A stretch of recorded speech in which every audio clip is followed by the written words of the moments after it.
Hey everyone, sorry for the huge delay in videos as always.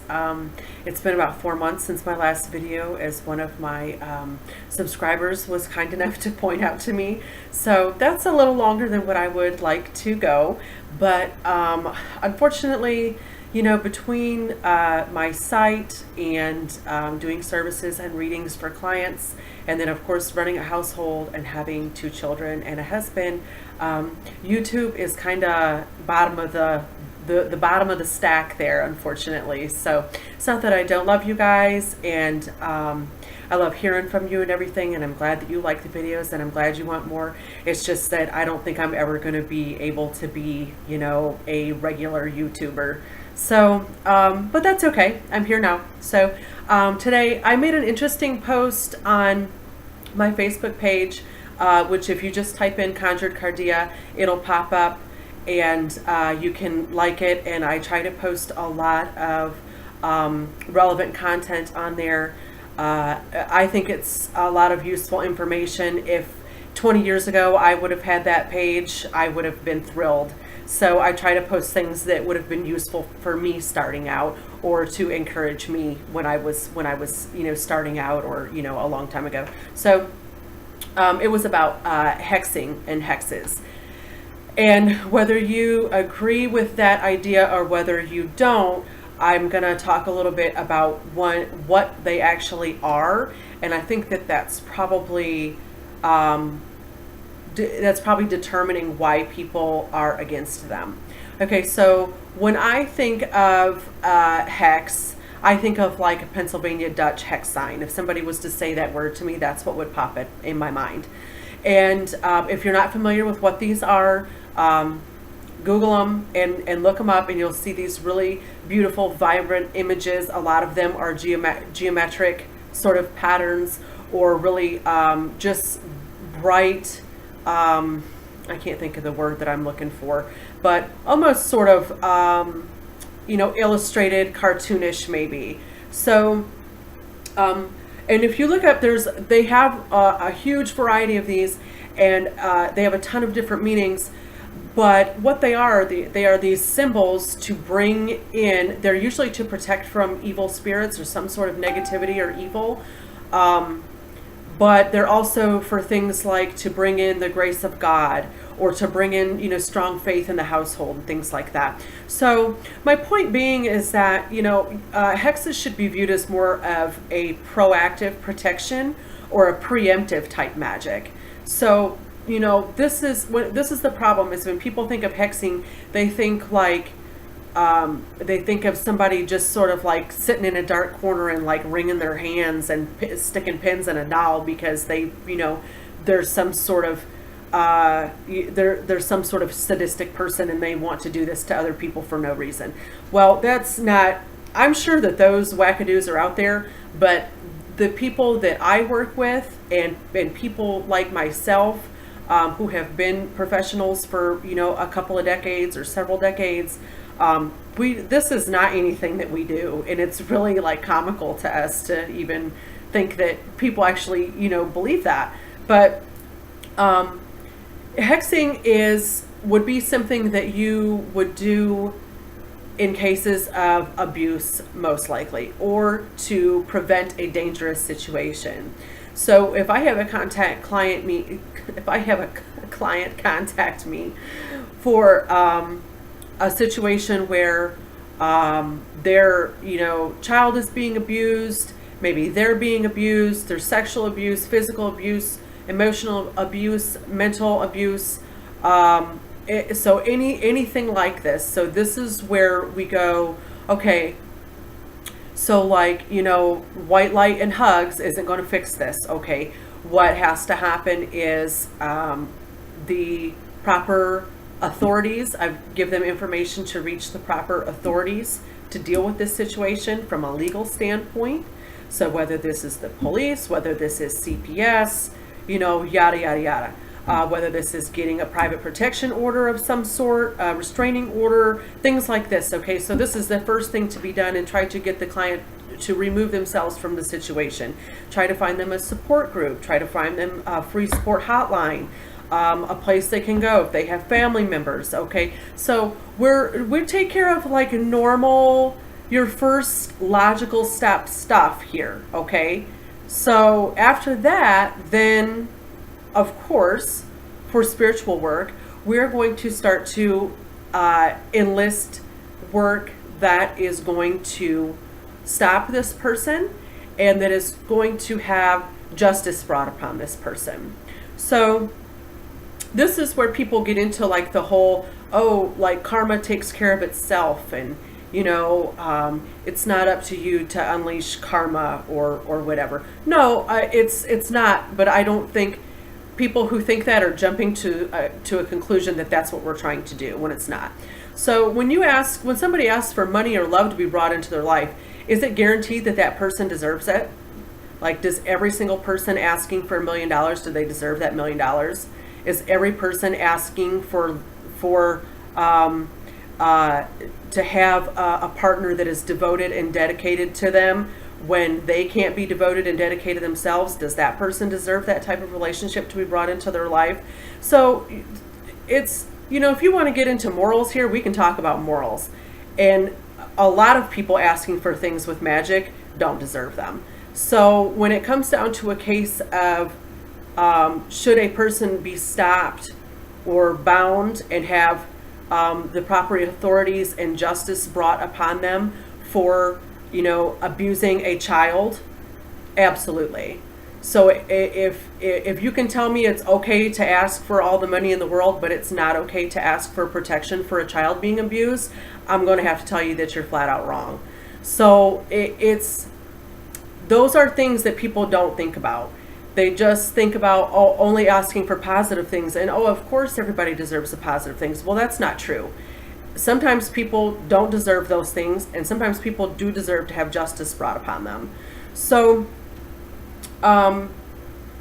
that's where I'm coming from with performing hex work on when a client contacts me. And this is going through like hours and hours and hours of correspondence here to figure out exactly what's going on and the proper measures to take and to get them any support that I can possibly give them. So so that's one standpoint of it. So that's one side of it, is dealing with a client who needs that type of work done on someone to help protect them. So, and then I talked about the proactive protection. So maybe you're involved with somebody and you can see it going down a bad road. And you need to get out of there. But of course, I think most people have been in situations where they're scared, they don't know what to do. They're afraid if they do this or they say this or they leave the person, it's going to get worse. This is a very common scenario. Okay. So, in cases like that, this would be a time where you would want to say, okay, look, I am asking for the universe to step in here to remove this person from my life. I can see things going down a bad road. I want it stopped immediately, and I am washing my hands of this. I'm out. I'm not going to participate in it anymore. I have learned from this. I've seen the type of person that maybe I keep inviting back into my life, and it's not good for me, and I'm going to break that cycle now. So there are lots of positive things that come from hexing. This is not like, things are not so black and white. People hear that word and it's, oh, well, you shouldn't control the will of others. Well, I mean, sometimes things have to be done. Sometimes you have to step in and you need to do things. And if there's one thing that spiritual practices and magic is, it's being proactive and taking control of your life and making logical, positive steps towards your goals. So another thing I get pretty regularly is like the ancestral hex curse thing. No, I do not believe in that. If there is a witch or a root worker out there that can cast some sort of hex that will last for eternity through every single generation of your family, I don't know why this person isn't, in charge of the entire world then and just running everything how they want it to go. Because if you had that amount of power, then why wouldn't you just have all the money in the world for yourself?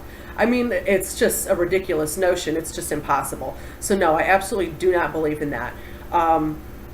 I think a lot of times when people feel like they are hexed or cursed, um, it's a it's a desperation that they're sort of feeding into. Or I see this a lot too, is, wanting to, can I get a reading to tell me if I'm hexed, and if I am, who did it? And I don't do those types of readings, because that's not something I choose to use my cards for. And second of all, so say let's just say, even though this is asinine, somebody just hexed you for no reason, okay, because they had, I don't know, too much time on their hands, because nobody's busy, everybody's got all this extra time. So let's just say, and then you want a tarot reading to find out who it is, okay? But so say this was even possible, and say the tarot cards had like names written on them, and they pulled up a card and it says it's Bob did it, and you go, oh man, okay, so Bob did it. Okay, well, so really, what has that changed? You still have all the same crap going on in your life. Now you think you have somebody to project it on, you think you have a reason why it happened, but you're not actually dealing with all the crap. So it doesn't really matter why you have the crap, or how the crap got there, or if Bob gave you the crap or sent it over to you. You still have to deal with the crap. Like, okay, shit happens in your life and you have to deal with it now. Like, start cleaning it up. Like, get a broom, get a mop. Let's go. That, who doesn't matter, okay? If you contact me and you say, hey, I've had these symptoms, these issues going on, I think something might be going on, maybe somebody directed it at me, I don't know. And I'll go, okay, well, let's start fixing the issues one by one. Let's start pecking away at it, and little by little, we start whittling away at the problems. And then, that's what matters, right? Is fixing the shit. It's not, oh, where did it come from? Who cares where it came from? So that I can help you with. I can absolutely help you with that. But like I said, let's be logical about it. So some things you can do if maybe you're feeling like you're having a streak of bad luck. Or maybe you feel like you had maybe you do know somebody did some hex work on you. Maybe they came right up to you and they said, hey, I hexed you. And you're like, shit. Well, I got to do something about it now. Okay, so some easy things to do. I would say, one, start doing some regular purification baths. I have a really good salt that I make. It's called Circuit Salt, SERKET. It's on my site.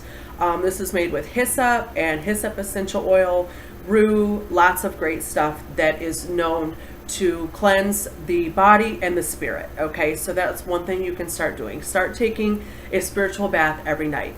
Light some white candles. Go through your home with frankincense or Palo Santo. Hang on, I'll show you what they look like.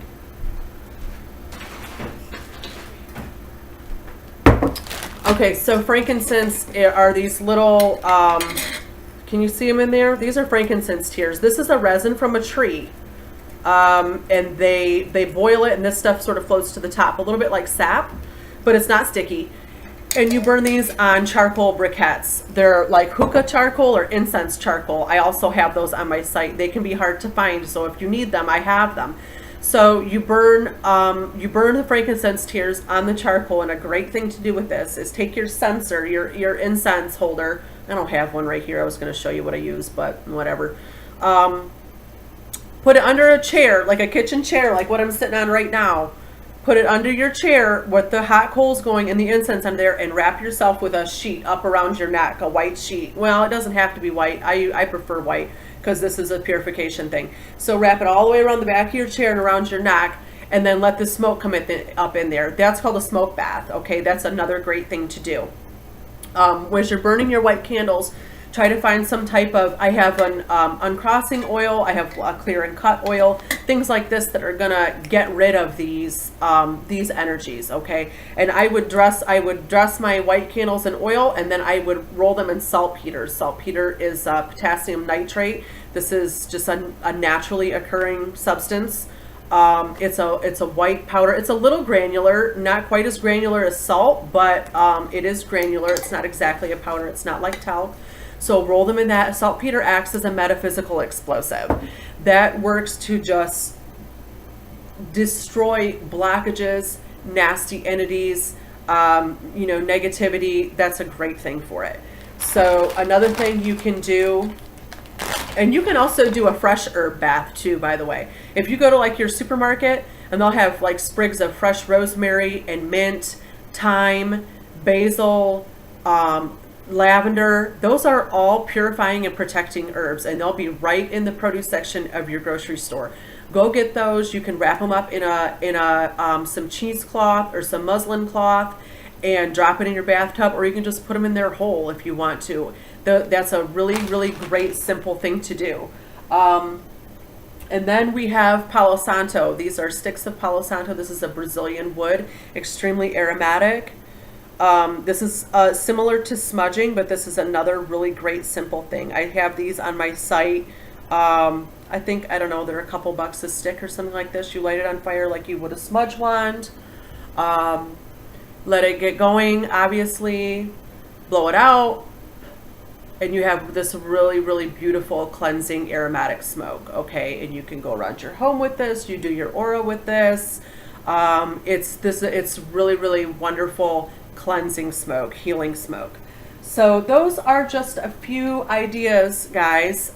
You can always take some Florida water and cleanse your house with it, some bluing. Both of those also available on my site if you're not familiar with what those are.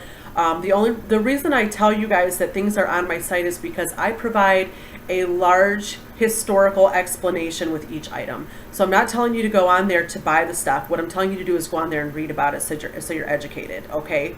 So you can go on there and you can read about where it came from, why did we use that, what's in it, how long have we been using it, things like this. So my site has paragraphs and paragraphs on each listing that will help educate you on this stuff so you can learn about it, because that's the whole point of everything, right? Is educating ourselves and getting more involved and in tune with our path by learning about it and having correct, adequate information that's accessible to us.